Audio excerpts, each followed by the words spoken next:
Hello my dear students, how are you? I hope that you will be very fine and I am also very fine. Today I am going to discuss about friction. First of all, I will discuss about friction and then after I will discuss about types of friction. तो चलिए सबसे पहले मैं friction force के बारे में आपको मैं बताने जा रहा हूँ। फ्रिक्शन फोर्स होता क्या है, पहले इसको आप डिटेल से समझ लीजिए। यानी ये हमेशा दो सरफेसेज ऑफ कॉन्टैक्ट के बीच लगता है। फ्रिक्शन जो होता है दोस्तों हमेशा दो सरफेसेज ऑफ कॉन्टैक्ट के बीच लगता है। जैसे मान करके चलिए कि एक सरफेस ये कॉपी का है और दूसरा सरफेस हैंड है, तो ये दोनों के बीच जो है सरफेसेज ऑफ कॉन्टैक्ट के बीच एक फोर्स लग रहा होगा जो इसके रिलेटिव मोशन के टेंडेंसी को क्या करता होगा, अपोज करता होगा। वही आपको फ्रिक्शन फोर्स कहलाएगा। क्या कहलाएगा दोस्तों? फ्रिक्शन फोर्स कहलाएगा। यानी इसको हम लोग बोलेंगे the force acting between any two surfaces of contact which always opposes the tendency of relative motion between the surfaces of contact। यानी जो सरफेसेज ऑफ कॉन्टैक्ट के बीच रिलेटिव मोशन होगा उसी के टेंडेंसी को क्या करेगा दोस्तों, अपोज करेगा। तो एक सरफेस दूसरे सरफेस के रेस्पेक्ट में, यहां पर देखिए ना, जैसे एक हैंड का सरफेस है, एक कॉपी का सरफेस है, तो एक हैंड का सरफेस और हैंड के सरफेस के रेस्पेक्ट में ये कॉपी का जो सरफेस होगा उसके बीच जो रिलेटिव मोशन का टेंडेंसी होगा उसी को ये फ्रिक्शन फोर्स क्या करता है, अपोज करता है। तो जैसे मान करके चलिए कि मान लिया कि 1 न्यूटन का मैंने फोर्स लगाया, ये स्लाइड नहीं किया। क्यों नहीं किया? ये पहले से रेस्ट में है, तो अभी भी रेस्ट में है। कब होगा ये? Newton's first law. Newton's first law में क्या होता है कि पहले से यदि रेस्ट में है और फ्यूचर में भी रेस्ट में होगा, ये कब होगा? जब net external force acting on the system क्या होगा, जीरो होगा। तो net external force acting on the system क्या है, जीरो है। मतलब 1 न्यूटन मैंने फोर्स लगाया तो उधर से भी कोई ना कोई 1 न्यूटन लगाया होगा, तब ना नेट एक्सटर्नल जीरो होगा। तो उधर से कौन कोई पकड़ के पुश कर रहा है क्या? कहाँ कोई है यार? कोई नहीं है। इसका मतलब कि कोई नहीं है, इसका मतलब क्या है कि ये दोनों सरफेस के बीच कोई ना कोई एक फोर्स लग रहा होगा।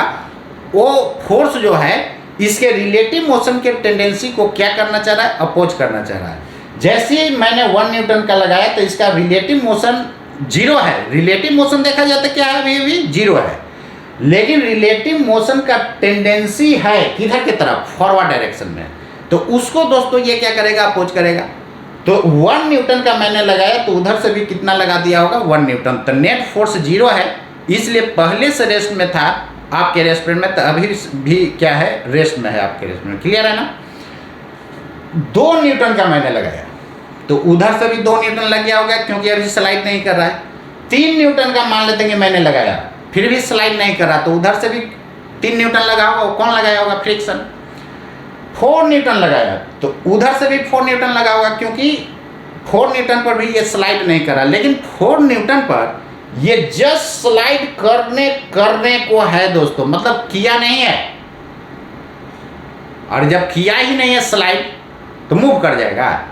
यानी 4 न्यूटन पर ये जस्ट स्लाइड करने को किया नहीं है, तो उधर से भी 4 न्यूटन लग रहा होगा नहीं। लेकिन दोस्तों 4 न्यूटन से यदि बढ़ाते हैं, उतना छोड़िए ना, 4 न्यूटन से आप इतना भी यदि आप बढ़ा देते हैं 0.005 यानी 0.005 भी बढ़ा देते हैं तो ये क्या कर जाएगा, स्लाइड कर जाएगा। तो 4 न्यूटन से मान करके चलिए कि जैसी थोड़ा सा भी बढ़ाएंगे तो ये स्लाइड कर जाएगा। तो जब भी स्लाइड कर जाएगा तो फिर मोशन में ना आ जाएगा, तो मोशन में भी रहेगा तो कुछ ना कुछ फ्रिक्शन लगाएगा ही। क्लियर है? तो अब ध्यान दीजिए इधर, इसी फ्रिक्शन फोर्स को फर्दर हम लोग 2 पार्ट में डिवाइड करते हैं। मेनली 2 पार्ट होता है, मेनली 2 पार्ट में इसको हम लोग डिवाइड करते हैं। कौन कौन सा? फर्स्ट में स्टैटिक फ्रिक्शन होता है, इसको डिटेल से मैं आपको नोट कराऊंगा, पहले समझ लीजिए। फर्स्ट में स्टैटिक फ्रिक्शन होता है, स्टैटिक फ्रिक्शन फोर्स। क्लियर है ना? और सेकंड में kinetic friction force. Static friction force और सेकंड में क्या होता है, काइनेटिक फ्रिक्शन फोर्स। क्लियर है? अब यहां पर देखिए क्या मैंने बोला कि 1 न्यूटन से 4 न्यूटन तक आप लगाएंगे ना, तो उधर से भी क्या था, जितना मैं अप्लाई करता था उधर से उतना ही फ्रिक्शन अप्लाई कर देता था। तो जब तक ये रेस्ट में था, कब तक रेस्ट में था? 4 न्यूटन तक रेस्ट में था। तो जब तक रेस्ट में था दोस्तों, उस समय जो फ्रिक्शन फोर्स लग रहा था, that is called static friction. That is called static friction. यानी जब तक बॉडी रेस्ट में था, उस समय तक जितना अप्लाइड फोर्स था उतना ही फ्रिक्शन होता था। क्लियर है ना? जितना अप्लाइड फोर्स उतना ही फ्रिक्शन। कब तक? जब तक कि बॉडी रेस्ट में है तब तक। तो उस समय जो फ्रिक्शन लग रहा था वो क्या हो गया? Static friction force. क्लियर है ना? और जैसे 4 न्यूटन से हम इस एग्जांपल के थ्रू आपको मैं समझा रहा हूं, तो जब तक ये रेस्ट में था तब तक जो फ्रिक्शन लग रहा था दोस्तों, वो क्या हो गया? स्टैटिक फ्रिक्शन हो गया। लेकिन 4 न्यूटन से जैसे ही इसको ज्यादा लगाया तो ये जस्ट मूव करना ये शुरू कर दिया कि नहीं? ये 4 न्यूटन से ज्यादा लगाएगा तो ये मूव करना शुरू कर देगा। तो उस समय जब मूवमेंट के दौरान जो है जो फ्रिक्शन लगेगा, यानी ड्यूरिंग मूवमेंट ऑफ बॉडी जब फ्रिक्शन लगेगा, उसको हम लोग कहते हैं क्या? काइनेटिक फ्रिक्शन बोलते हैं। क्या बोलते हैं दोस्तों? Kinetic friction. यानी इस बॉडी के मोशन में जब मूव कर रहा है उस समय जो फ्रिक्शन लग रहा होगा, that is called kinetic friction. तो 4 न्यूटन से ज़्यादा जैसे लगाएंगे तो उस समय भी कुछ ना कुछ फ्रिक्शन लग रहा होगा, वो आपको काइनेटिक फ्रिक्शन हो जाएगा। क्लियर है? अब यहाँ पर ध्यान दीजिए, इधर बहुत लोगों का ये कंफ्यूजन होता है कि फ्रिक्शन जो है ऑलवेज स्लाइडिंग के अपोजिट लगेगा। तो ये 100% मिसकंसेप्ट है। उसको आपको मैं एग्जाम्पल के थ्रू मैं दिखा रहा हूं। और दूसरी बात ये माइंड में रखना है कि ये फ्रिक्शन जो है आखिर एराइज कहां से हो रहा है? फ्रिक्शन एराइज क्यों हो रहा है? जैसे देखिए ना, इसको आप नेक्ड आई से यदि आप देखते हैं तो आपको आर पार नहीं दिखाई देगा, लेकिन ये माइक्रोस्कोप से देखिएगा तो ये आर पार दिखाई देगा। यानी इस टाइप का माइक्रोस्कोप से देखने पर ये सरफेस ऐसा आपको दिखेगा, ये ऊपर वाला सरफेस है। क्लियर है ना? अब यहां पर ध्यान दीजिएगा, जैसे ऊपर वाला को आप पुल कर रहे हैं तो यहां पर इंटरलॉकिंग हो रहा है। यहां पर ये दोस्तों क्या हो रहा है? इंटरलॉकिंग हो रहा है। तो ड्यू टू इंटरलॉकिंग जो है ये फ्रिक्शन एराइज होता है। ड्यू टू इंटरलॉकिंग क्या होता है? फ्रिक्शन एराइज होता है। क्लियर है ना? तो ये फ्रिक्शन क्यों एराइज होता है? ड्यू टू इंटरलॉकिंग होता है। फ्रिक्शन होता क्या है? ये ऑलवेज जो आता है relative motion of surfaces of contact के टेंडेंसी को क्या करता है? अपोज करता है। यानी friction force always opposes the tendency of relative motion between the surfaces of contact. Clear है? और फ्रिक्शन एराइज क्यों होता है? Due to interlocking. Due to interlocking क्या होता है? फ्रिक्शन एराइज होता है। अब उसी को क्या कीजिएगा कि जैसे ही स्मूथ करना शुरू कीजिएगा ना तो इंटरलॉकिंग टूटेगा। तो टूटेगा तो शुरू में फ्रिक्शन घटता है और बाद में फ्रिक्शन बढ़ना शुरू हो जाता है। अब बाद में बढ़ना क्यों शुरू हो जाता है? वो ड्यू टू इंटरमोलिकुलर फोर्स के कारण जो है वो फ्रिक्शन फिर इंक्रीज होना शुरू हो जाता है। तो शुरू में फ्रिक्शन जब स्मूथ कीजिएगा तो इंटरलॉकिंग टूटेगा तो धीरे धीरे फ्रिक्शन घटता है, अब फिर बढ़ना शुरू हो जाता है। बढ़ेगा क्यों? ड्यू टू इंटरमोलिकुलर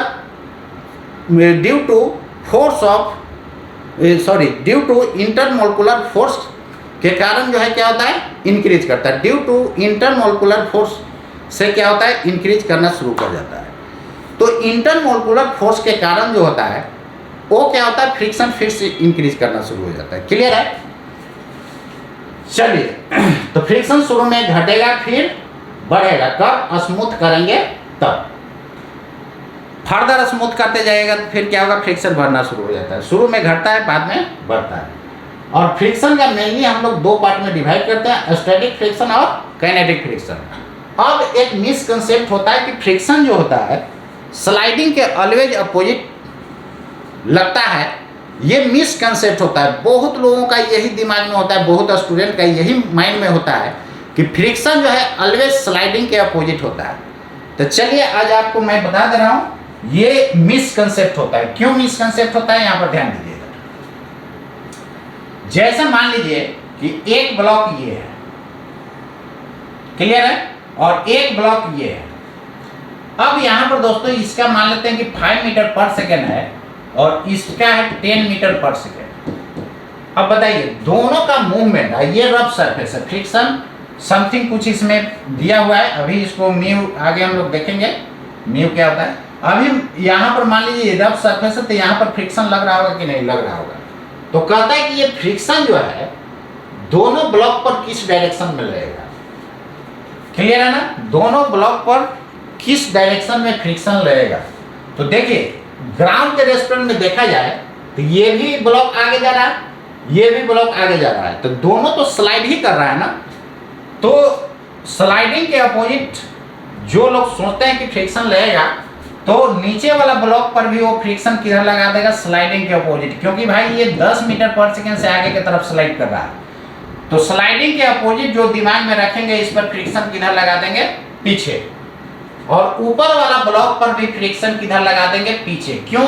क्योंकि उनके रेस्पेक्ट में ये ब्लॉक क्या हो रहा है, ग्राउंड के रेस्पेक्ट में तो दोनों ब्लॉक आगे की तरफ स्लाइड कर रहा है, तो इस पर भी फ्रिक्शन लगा देगा पीछे। अब यहां पर ध्यान दीजिए, इधर न्यूटन्स थर्ड लॉ क्या कहता है कि every action and reaction are equal in magnitude and opposite in direction, यही होता है ना। तो ये देखिए ना, न्यूटन साहब बेचारे इतना मेहनत से न्यूटन्स थर्ड लॉ दिए और इसको आप फेल कर दे रहे हैं, कितना गलत बात है। ये दोनों डायरेक्शन सेम है, मैग्नीट्यूड तो इक्वल आप लगाए हैं लेकिन डायरेक्शन क्या कर दिए, सेम। ये न्यूटन्स थर्ड लॉ को क्या कर दिया, इनवैलिड कर दिया।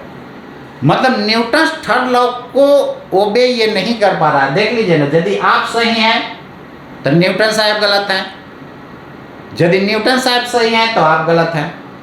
तो न्यूटन साहब तो सही हैं, आपसे तो जरूर उनका ज़्यादा दिमाग होगा और आपसे क्या, हम लोग से भी उनका बहुत ज़्यादा दिमाग था। तो ये जो है फ्रिक्शन जो है यहाँ पर दोनों सेम डायरेक्शन में नहीं लगेगा, ये equal in magnitude opposite in direction होगा। न्यूटन थर्ड लॉ को ओबे नहीं कर रहा है, तो ये तो गलत हो गया। तो आप कंसेप्ट गलत रखे हुए थे कि स्लाइडिंग के जस्ट अपोजिट फ्रिक्शन लगता है, ये कंसेप्ट आप बिल्कुल निकाल दीजिए, ये आपका मिस कंसेप्ट है। चलिए आपको रियल मैं बताने जा रहा हूं कि ये फ्रिक्शन लगेगा तो किधर लगेगा, दोनों पर। चलिए देखिए इधर, सिंपल समझिए।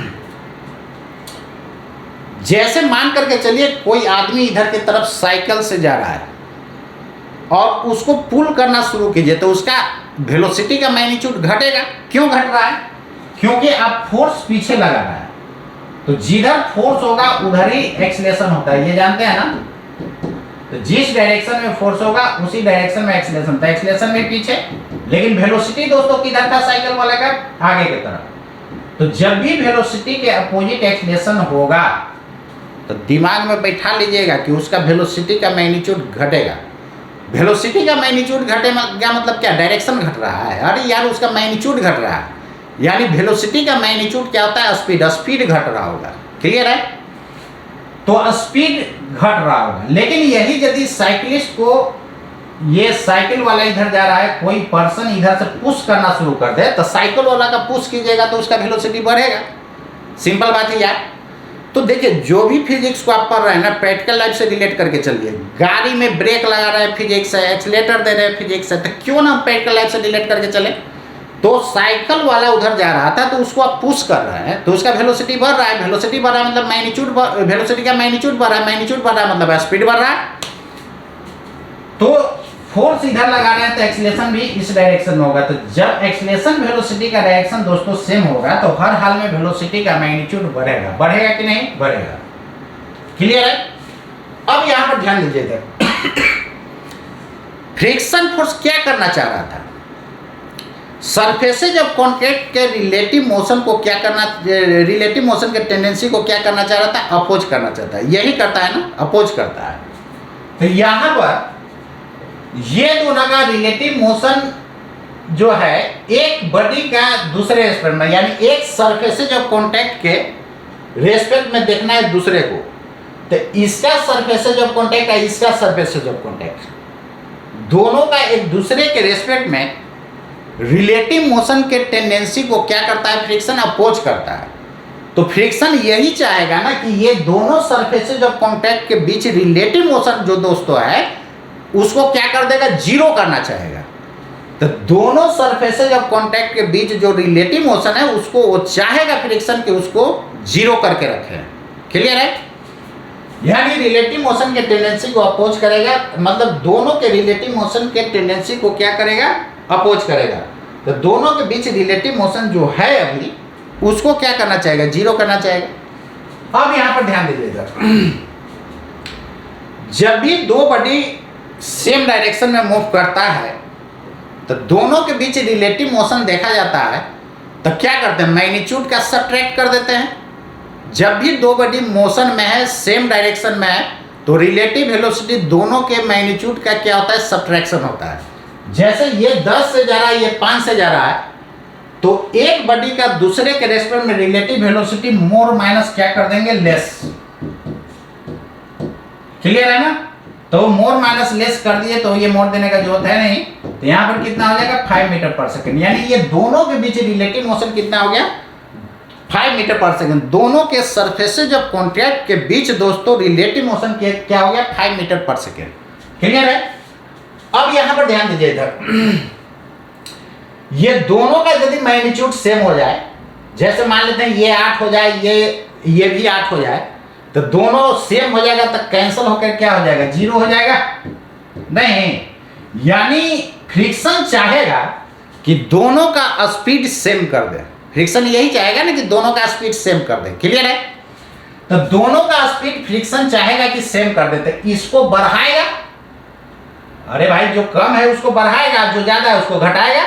तो जो कम है उसको बढ़ाते बढ़ाते, और जो ज्यादा है उसको घटाते घटाते, दोनों को एक समय ऐसा होगा कि बराबर कर देगा। तो जैसे बराबर कर देगा तो क्या होगा, रिलेटिव जीरो हो जाएगा। तो फ्रिक्शन यही चाहेगा ना कि इसका वेलोसिटी को बढ़ाएं या इसका वेलोसिटी को घटाएं। तो इसको बढ़ाते बढ़ाते, इसको घटाते घटाते जीरो कर देगा।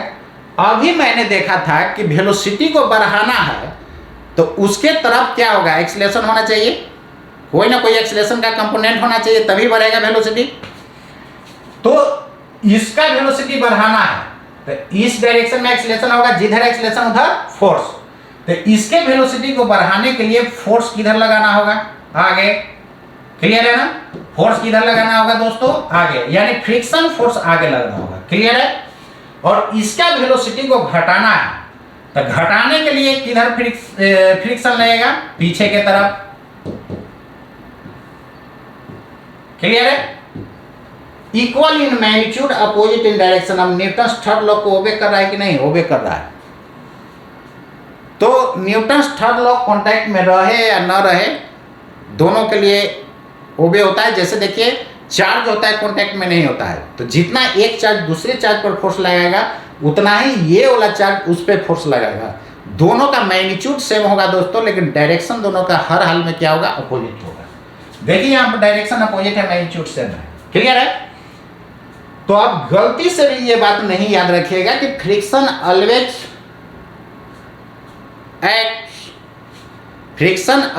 Acts in opposite direction of sliding. ये बिल्कुल गलत है। यानी स्लाइडिंग के अपोजिट डायरेक्शन में ये ऑलवेज एक्ट करता है, ये बिल्कुल मिसकंसेप्ट है, इसको याद ही नहीं रखना। क्लियर है? चलिए, तो ये बात आप समझ गए होंगे। ऐसा क्वेश्चन भी हम लोग आगे देखेंगे, टेंशन लेने की बात नहीं है। बस ये आपको मैं समझा रहा था, इसको नोट करना चाहते हैं तो आप नोट कर सकते हैं, और नहीं तो आपको डिटेल जब लिखाऊंगा तो फिर आपको बता दूंगा। अभी एक बात समझ लीजिए। क्लियर है? चलिए, तो फ्रिक्शन जो होता है ऑलवेज रिलेटिव मोशन के टेंडेंसी को अपोज करता है। किसका relative motion? Surfaces of contact का। क्लियर है? चलिए, इसी में यदि एक सरफेस रेस्ट में है, जैसे ये फिक्स्ड है और ये मोशन में इधर है, तो तब इस केस में फ्रिक्शन किधर लगेगा? ये ब्लॉक जो है इस सरफेस के रेस्पेक्ट में स्लाइड किधर कर रहा है, इधर। तो इस केस में स्लाइडिंग के अपोजिट फ्रिक्शन लगा देना है, सोचना नहीं है। डायरेक्ट जब भी एक सरफेस रेस्ट में है, फिक्स्ड है, जब भी एक सरफेस फिक्स्ड सरफेस है और उस पर बॉडी मूव कर रहा है तो ऑलवेज स्लाइडिंग के अपोजिट सीधे लगा देना डायरेक्ट। ऐसा इसलिए कि देखिए ना, है उसी रूल को ओबे कर रहा है। सरफेस पर बैठ करके देखिएगा, देखिए जिसके रेस्टोरेंट में कहेगा ना वहां जाके बैठ जाना है।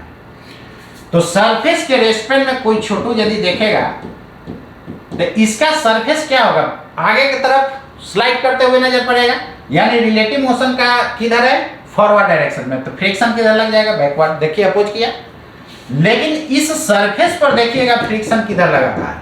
ये ब्लॉक इस सरफेस पर किधर लगाएगा, तो जस्ट आगे लगा देगा, न्यूटन थर्ड लॉ के अकॉर्डिंग। क्लियर है ना। तो ब्लॉक पर पीछे तो इस पर किधर आगे। तो इस केस में ब्लॉक जिधर स्लाइड करेगा उसके अपोजिट आप डायरेक्ट लगा सकते हैं, और सरफेस पर क्या कर देना है, उसको उल्टा लगा देना है। क्लियर है। चलिए, तो स्टैटिक फ्रिक्शन किसको मैंने बोला था, जब तक ये कॉपी रेस्ट में था तब तक जो फोर्स लग रहा था दोस्तों वो क्या था, स्टैटिक फ्रिक्शन था। क्लियर है ना। और जैसी 4 न्यूटन से ज्यादा लगाए तो ये मोशन में आएगा। मूव करते समय जो फ्रिक्शन लगेगा that is called kinetic friction. और देखिए ना ये स्लाइड कर रहा है ना, तो इसीलिए इसको हम लोग स्लाइडिंग फ्रिक्शन भी बोलते हैं। और में क्या बोलते हैं, sliding friction, sliding friction force. और क्या बोलेंगे, डायनेमिक। डायनेमिक का मतलब ही क्या होता है, मोशन होता है, डायनेमिक फ्रिक्शन फोर्स। इतने तरह से इसको बोला जाता है।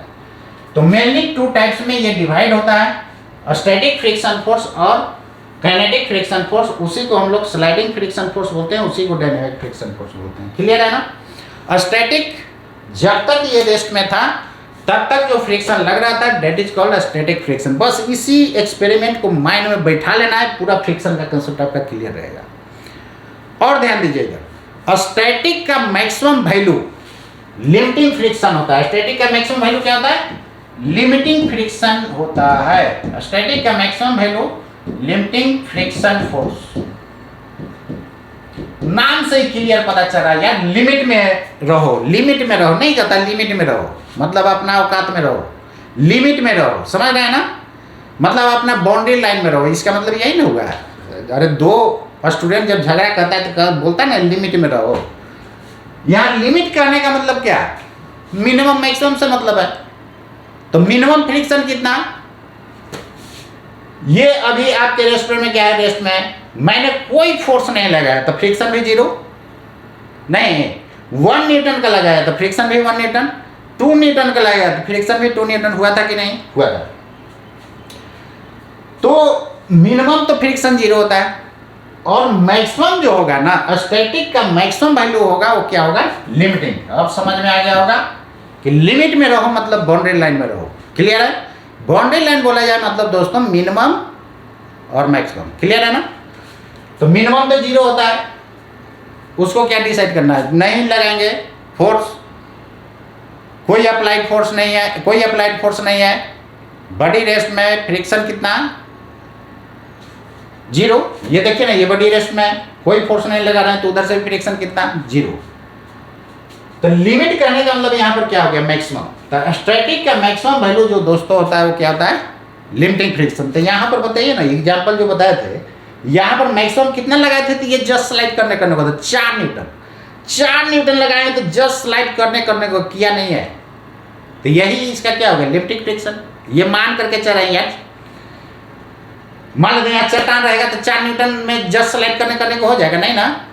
इसके लिए, इस एग्जाम्पल के लिए 4 न्यूटन मैक्सिमम लगाए, 4 न्यूटन के बाद मैंने लगाया तो ये जस्ट स्लाइड करने को हो गया, सॉरी 4 न्यूटन से जैसे ज़्यादा लगाया तो ये जस्ट क्या हो गया, स्लाइड करना शुरू कर दिया। क्लियर है ना। तो 4 न्यूटन से ज़्यादा लगाया तो ये स्लाइड करना शुरू हो गया। 4 न्यूटन तक ये जस्ट स्लाइड करने को था, इसलिए वो क्या हो गया, लिमिटिंग फ्रिक्शन। क्लियर है। चलिए, काइनेटिक तो समझिएगा कि जब तक मूव करेगा वो काइनेटिक फ्रिक्शन होगा। तो अब इसको जो है, और फ्रिक्शन अराइज क्यों होता है, due to interlocking. Yes, total concept आपको क्लियर हो गया होगा। और इसी से जो है ना आगे ग्राफ आपको ड्रॉ करूंगा। क्यों, कैसे, देखिए ये आपका क्या हो गया, फ्रिक्शन फोर्स, और इधर अप्लाइड फोर्स ए पे। तो क्या देखे कि 4 न्यूटन तक 1 न्यूटन लगाए तो वो भी 1, 2 लगाए तो वो भी 2, नहीं। तो तो जितना एक्स कोऑर्डिनेट उतना ही वाई कोऑर्डिनेट, मतलब बीचों बीच लाइन जाएगा। मैंने फोर्स 0 लगाया तो फ्रिक्शन भी 0, और मैक्सिमम कहां तक ये जाएगा, लिमिटिंग फ्रिक्शन। और उसके बाद देखिए मान लेते हैं घर में जो है आप टेबल को खींच रहे हैं, तो शुरू में जस्ट स्लाइड करने में ज़्यादा भार पड़ेगा। क्यों ज़्यादा भार पड़ रहा है? क्योंकि उस केस में मैक्सिमम फ्रिक्शन लग रहा है। तो मैक्सिमम फ्रिक्शन को हम लोग क्या बोलते हैं, लिमिटिंग फ्रिक्शन। क्लियर है ना? तो लिमिटिंग फ्रिक्शन सबसे ज़्यादा होता है। तो शुरू में बेंच को या घर में टेबल को खींचने में ज़्यादा भार पड़ता है। जब मूव कर जाएगा ना तो कम भी फोर्स लगाएगा तो मूव करते जाएगा। इसका मतलब कि लिमिटिंग फ्रिक्शन सबसे हाईएस्ट फ्रिक्शन होता है, और काइनेटिक जो है इससे क्या होता है, कम होता है। और काइनेटिक फ्रिक्शन उसके बाद कितना भी आप फोर्स लगाते जाइए, 4 न्यूटन से जैसे ज़्यादा 50 न्यूटन, 100 न्यूटन, 150 न्यूटन, कितना भी लगाइए, यदि सरफेस का नेचर वही है तो फ्रिक्शन क्या हो जाता है, कांस्टेंट हो जाता है। फ्रिक्शन क्या हो जाता है, कांस्टेंट हो जाता है। और 150-200 न्यूटन आप बढ़ाते जा रहे हैं तो उसका स्पीड भी तो बढ़ते जा रहा होगा। इसलिए बोला जाता है कि काइनेटिक फ्रिक्शन जो होता है वेलोसिटी से इंडिपेंडेंट होता है। तो यदि सरफेस का नेचर, कॉन्टैक्ट सरफेसेस का नेचर यदि सेम है थ्रू आउट, तो काइनेटिक फ्रिक्शन वेलोसिटी से क्या होता है, इंडिपेंडेंट होता है। उसके बाद कितना भी फोर्स लगाते जाइए, कितना भी वेलोसिटी बढ़ा दीजिए, फ्रिक्शन चेंज नहीं करेगा। क्लियर है? अब बताइए, यही आपका हो गया लिमिटिंग फ्रिक्शन और ये हो गया काइनेटिक। तो देखिए जो भी आप पढ़ रहे हैं सब प्रैक्टिकल लाइफ से रिलेट करके पढ़ाई कीजिए। फिजिक्स में आपको कहीं दिक्कत नहीं करेगा। जो भी डॉक्टर इंजीनियर लोग बनता है तो क्या थ्योरी पढ़ के केवल बनता है कि प्रैक्टिकल करता है ना? तो क्यों ना फिजिक्स को आज से प्रैक्टिकल लाइफ से रिलेट करके चले, आपको कभी प्रॉब्लम क्रिएट नहीं करेगा दोस्तों। क्लियर है? तो देखिए ग्राफ भी हम लोग उसी एग्जाम्पल के थ्रू ये ड्रॉ कर चुके हैं। तो ये ग्राफ आगे हम ड्रॉ करेंगे, केवल अभी मैं समझा रहा था। क्लियर है ना? तो उम्मीद करते हैं ये डिटेल से आपको समझ में आया होगा। अब 1 by 1 इसको हम लोग नोट करते जाएंगे। एक पॉइंट और देख लीजिए, स्टैटिक फ्रिक्शन में हम लोग एक पॉइंट और ध्यान दीजिएगा कि 1 न्यूटन मैंने लगाया तो ये इधर से भी 1, 2 न्यूटन तो उधर से भी 2, 3 से न्यूटन तो उधर से भी 3 न्यूटन, 4 न्यूटन मैंने लगाया था तो ये जस्ट स्लाइड करने को था, किया नहीं था। इसका मतलब उधर से भी 4 न्यूटन। क्लियर है ना? 4 से ज़्यादा मैंने लगाया था, ये मूव करना शुरू हो गया। तो जब तक ये रेस्ट में था दोस्तों, तब तक क्या देखे कि अप्लाइड के बराबर फ्रिक्शन होता था। और इससे रिलेटेड आगे क्वेश्चन मैं बनवाऊंगा, और इसमें बहुत लोग गलती कर देता है, डायरेक्ट फार्मूला लगा के आंसर करता है। तो याद रखिएगा, जब तक रेस्ट में रहेगा तब तक जितना अप्लाइड फोर्स होगा उतना ही फ्रिक्शन होगा। इस बात को याद रखना है। और 4 न्यूटन से ज़्यादा मैंने अप्लाई किया तो ये मूव करना शुरू हो गया। उस समय जो फ्रिक्शन था that is called kinetic friction. तो स्टैटिक फ्रिक्शन में क्या आप देखें कि 1 न्यूटन लगाया तो उधर से भी 1, 2 न्यूटन लगाया तो उधर से भी 2, 3 न्यूटन लगाया तो उधर से भी 3, 4 न्यूटन लगाया तो उधर से भी 4। यानी जितना अप्लाइड फोर्स था उतना ही फ्रिक्शन फोर्स था नहीं। इसलिए स्टैटिक फ्रिक्शन जो होता है दोस्तों सेल्फ एडजस्टिंग फोर्स होता है। क्या होता है? Self adjusting force. मतलब सेल्फ एडजस्टिंग कहने का मतलब जितना आप लगाएंगे ना उतना से उधर अप्लाई कर देगा। तो जितना आप लगाएंगे उतना से फ्रिक्शन भी लगा देगा। इसलिए इसको मैंने बोला सेल्फ एडजस्टिंग फोर्स। क्लियर है ना? तो इसको 1 by 1 हम लोग नोट कर लेंगे, और पूरे चैप्टर का कंसेप्ट बस इस प्रैक्टिकल लाइफ को ध्यान में रखना है। इसी को माइंड में बैठा लीजिए, आपको ये कंसेप्ट क्लियर रहेगा। क्लियर है ना? तो फ्रिक्शन फोर्स क्या होता है दोस्तों?